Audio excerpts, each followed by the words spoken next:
Livre premier, La nuit obscure des sens, chapitre 3. Première cause qui produit cette nuit.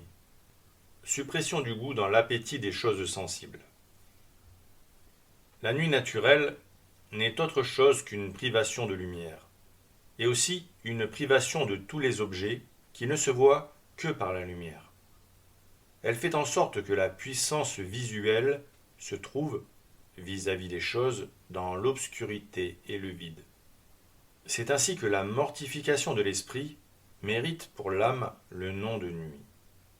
De même que la puissance visuelle emprunte sa force à la lumière et se nourrit de ce qu'elle voit, et que tout disparaît avec la lumière, de même l'âme, par l'intermédiaire de l'appétit, se laisse séduire et se nourrit de tout ce dont elle est capable de jouir.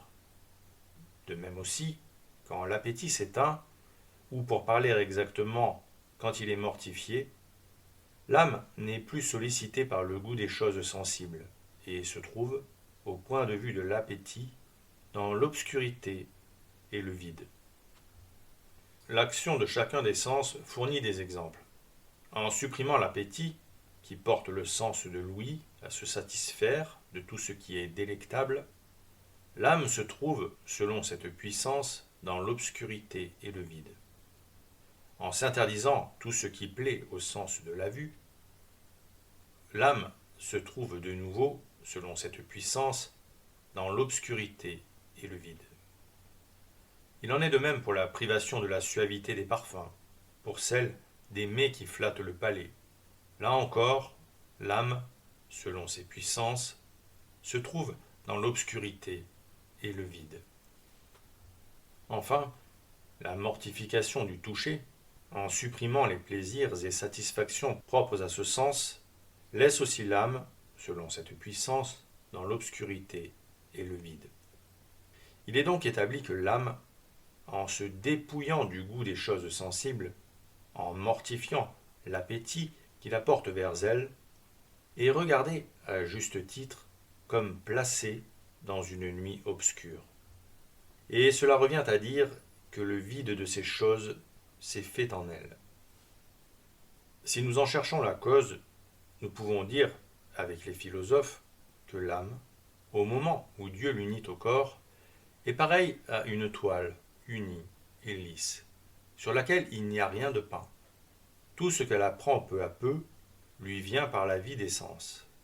En dehors d'eux, elle ne reçoit naturellement aucune communication.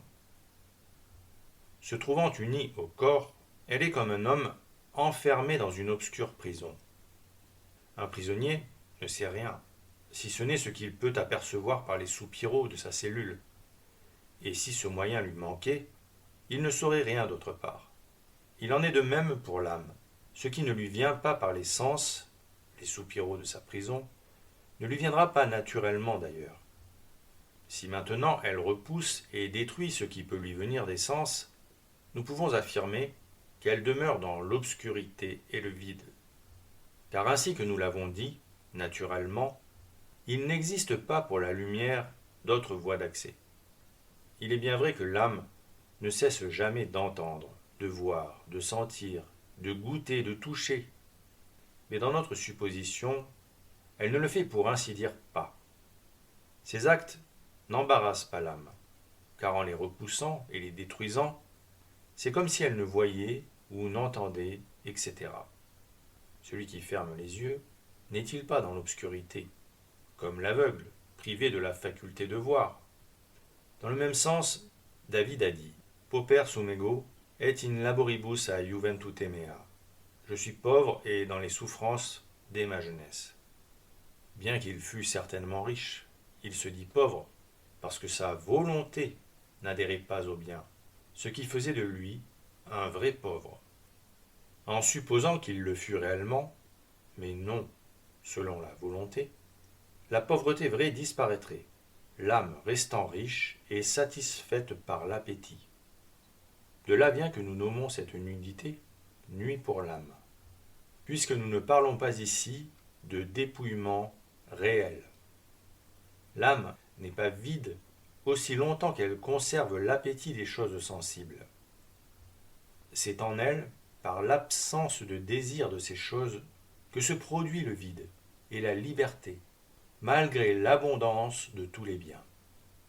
Les choses du monde ne savent pas s'introduire elles-mêmes dans l'âme, ni lui être nuisibles en y demeurant, mais elles le peuvent par la volonté et l'appétit.